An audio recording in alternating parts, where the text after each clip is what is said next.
या मेडिकल बंद करण्याआधी सर्वांना पूर्वकल्पना दिलेली आहे। अखिल भारतीय औषध विक्रेत्या संघटनेचे अध्यक्ष माननीय जगन्नाथ उर्फ अप्पासाहेब शिंदे यांच्या नेतृत्वाखाली हे आजचं आंदोलन आहे आणि हे पूर्ण भारतामध्ये जवळजवळ 12.5 लाख केमिस्ट पूर्ण भारतामधून आज संपावर गेलेले आहेत आणि आपल्या पिंपरी चिंचवड पुणे जिल्ह्यातून 25,000 विक्रेते आज होलसेल व रिटेल दोन्ही होलसेलर आज पूर्णपणे या संपात सहभागी होत आहेत।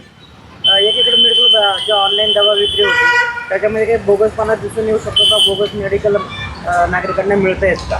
मी प्रथमतः आपल्याला सांगू इच्छितो की ड्रग अँड कॉस्मेटिक ॲक्ट 1940 आणि 1945च्या अनुषंगाने आपल्या औषध विक्री चालू असते आणि ऑनलाईन औषध विक्रीला कुठलाही कायदा आजपर्यंत मंजूर नाही आहे। 2018 साली सरकारने हा कायदा प्रस्तावित केलेला आहे, परंतु कायद्याला कुठलीही मंजुरी मिळाली नाही।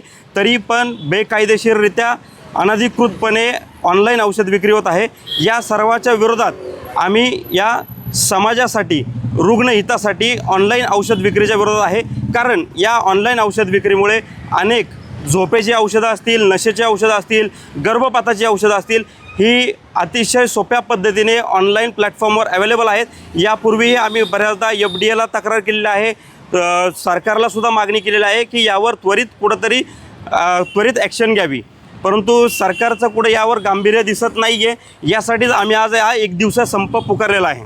पण मेडिकल बंद समाजांना इमर्जन्सी दवा लागणार आहे, मग त्यांचं काय?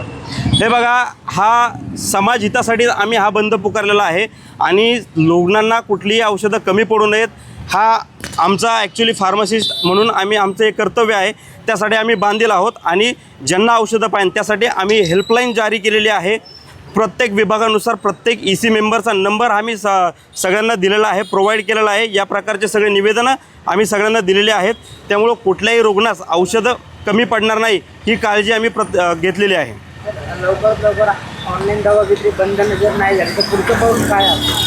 हे बघा, आम्हाला नक्कीच जर औषध विक्री जर बंद झाली नाही तर आम्हाला आमच्या आंदोलनाबाबतीत पुढचा विचार करावा लागेल नक्कीच।